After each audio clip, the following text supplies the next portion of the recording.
Never ride with the devil because he will always want to drive. Now, when I heard these wise words, it hit me close because I can recollect in the past when uh, I was caught up in doing things that I wasn't supposed to do. Some of those times, I'm not going to say all of those times, some of those times, I was just in the wrong place at the wrong time with the wrong people. But it was my fault because I didn't get myself out of the company of those people. And I hear it all the time now. My kids, when they get in trouble, they say, it wasn't me, it was my friend that was doing the bad stuff. I was just there. Even though the teacher called me on the phone and told me that you were partaking in these bad activities also, you just blaming it on your friend. That's just as bad too. Because we as Muslims, we cannot stand forth and let anything wrong happen and not do anything about it. As Muslims, the first thing that we say, or the first thing that we formulate in our hearts as the truth, is Ashhadu an la ilaha illallah wa ashhadu anna Muhammadan Rasulullah. I bear witness that there is no God but Allah, and I bear witness that Prophet Muhammad is his messenger and faithful servant. If we don't believe that these words are the truth, then we're not Muslim. But these words says something about us. It says we stand as a witness to the truth. So we should always try to do that. We should witness the truth, not corruption. And Prophet Muhammad sallallahu alaihi wasallam, he takes it one step further. He says that if you see a wrong, you should correct it with your hand. And if you can't correct it with your hand, you must correct it with your mouth. And if you cannot correct it with your mouth, you must hate it in your heart. And that last act, that's the weakest of faiths. That's the least that you can do. But what do we do if we not only not hate it in our hearts? What if we love it in our hearts? What if we see corruption and we see bad behavior, or we see something that is going terribly wrong and we love it in our hearts? That's not good at all.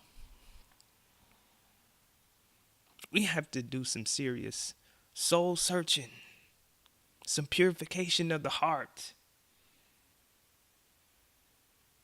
to get our desires in line with what the Prophet sallallahu alaihi wasallam brought. This society is turning us into voyeurs. People who have pleasure at just watching these sensational things going on and not doing anything about it. Every single day, millions of videos are uploaded to the internet. And all they require you to do is hit play and watch. And that's okay if you are looking at some halal entertainment, some enlightenment, something that'll inspire you, boost your deen, give you some knowledge, some information. That's fine. Unfortunately, most of the stuff that's uploaded is the exact opposite. And they want you to witness fighting and cursing and people doing pranks on each other.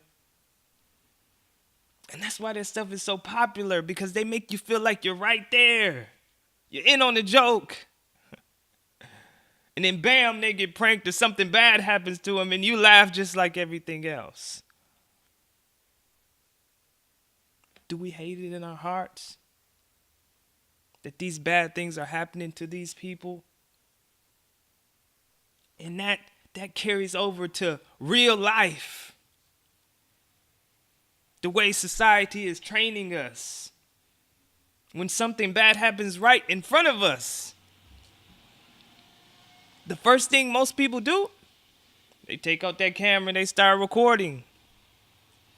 And that's necessary. Yes, that's necessary.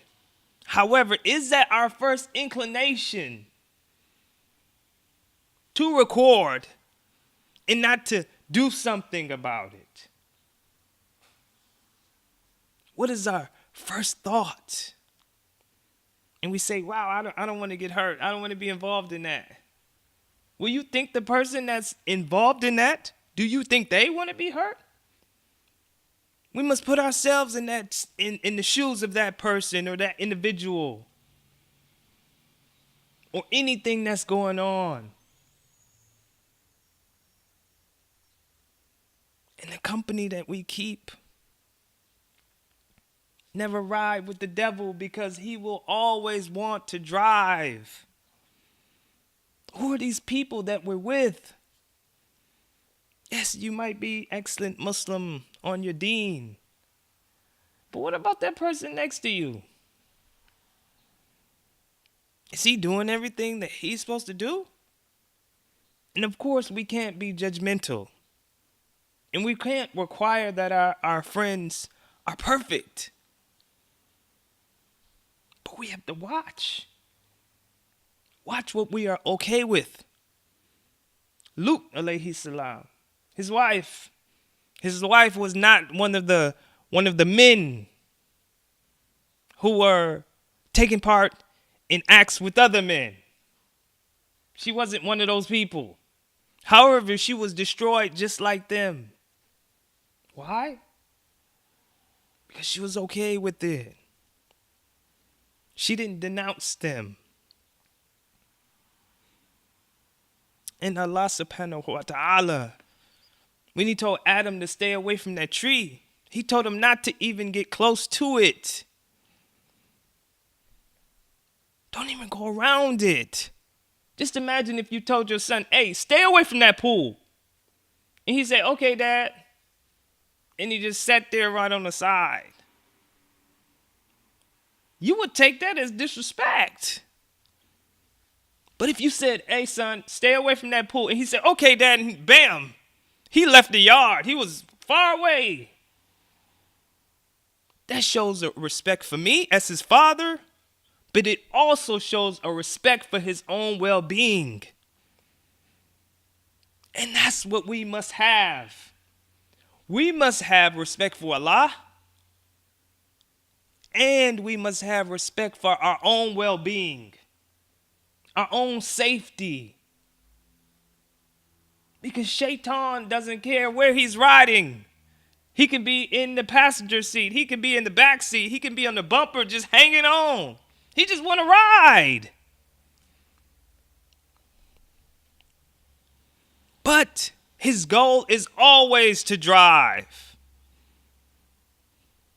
He just wants to blur the line of good and bad. Just blur it. You sitting in the lounge or you sitting amongst your friends and they're doing some things that they're not supposed to do. And you say, I didn't touch anything. I didn't smoke anything. I was just there. But what about the next time you come? And the time after that? And you're convinced just to take a hit. And then psychologically in your head, you convince yourself that one hit is not bad. Because you didn't even get high or anything like that. You see how it changes just from you just being in that company?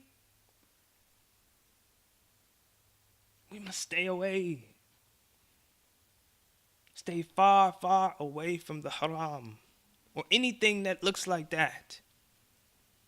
in efforts of gaining the pleasure of Allah subhanahu wa ta'ala.